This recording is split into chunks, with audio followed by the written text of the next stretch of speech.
This happened to a friend back when we were in college. It was during the time when Yahoo Messenger was predominantly used to chat and meet with other people from around the world.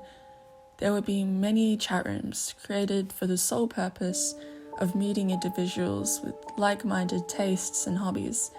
My friend, whom we shall call Sarah, had just moved to the city to attend a prominent university. She lived in an apartment which was a 5-minute walk away from the university. She was a reserved girl who enjoyed reading, having a coffee, and listening to music, the latter being one of the things she loved to talk about the most. However, the music she liked wasn't well known, and although we were good friends and got along well, she often felt alone. So whenever she was at home, she would visit chat rooms and chat with other people who liked the same music she did. In one of those chat rooms, she met a guy who seemed to like practically everything she liked. His name was Corey, and he lived 4 cities away from where she was. They would chat about topics like the newest albums, vacation plans, or even opinions about the latest news in the country. It was safe to say that they grew quite close and would talk for months on end.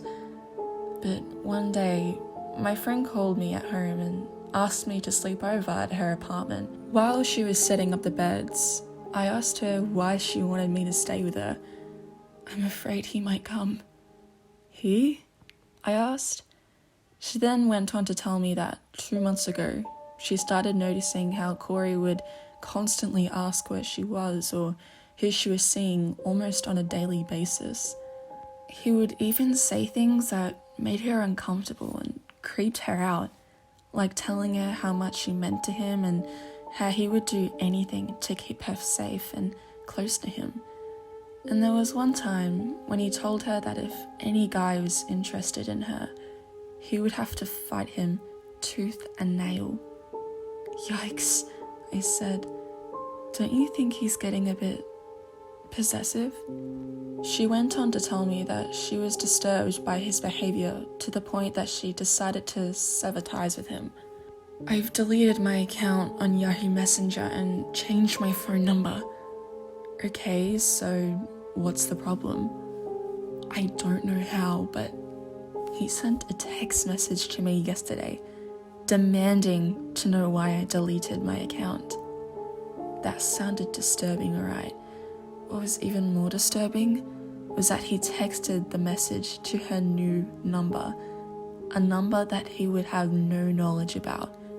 It sounded like he was stalking her, and he wasn't going to stop. I assured her that she had nothing to worry about, and I would be with her all night. She seemed to feel a bit better as we spent the next couple of hours watching videos on her laptop and even going out to the nearby 7-Eleven to get slushies and chips. 3 months had passed since he messaged her, and we both assumed that he somehow stopped and got over her. Sarah was relieved and went back to doing what she loved to do. She even found a boyfriend, one of our classmates. Things seemed to be getting a whole lot better for her. That is until one day, while we were having coffee in our favorite coffee shop, she received a message from an unknown number. When she opened the message, she suddenly dropped her phone, and I saw her hands quiver with fear. I picked up the phone and looked at the message. A chill ran up my spine as I read, "I see you. We were supposed to have coffee together. I'm here." "It's Corey," I heard Sarah stutter. I looked at the phone and read the last phrase. "I'm here?" Was he here in this city? And if so, why was he doing this now after 3 months? It didn't sound right at all.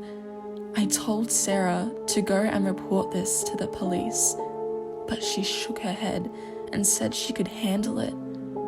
She had done it 3 months ago, and she could do it again. That all happened 6 months ago. Sarah would only go out of her apartment just to attend class and do quick errands. Once school was over, she would hurry back to her apartment and lock her doors and close her windows. If she had to do her errands, she had to wear clothes that covered her face and sneak out by the fire escape. And there were times when she would ask me to pick her up from her apartment and go with her as her escort. This wasn't a normal thing, I would tell her. She would simply say that no matter what she did, she would always get that same ominous message from Corey. I am here. Sometimes I wondered if it was all in her head, but if it wasn't, where was Corey?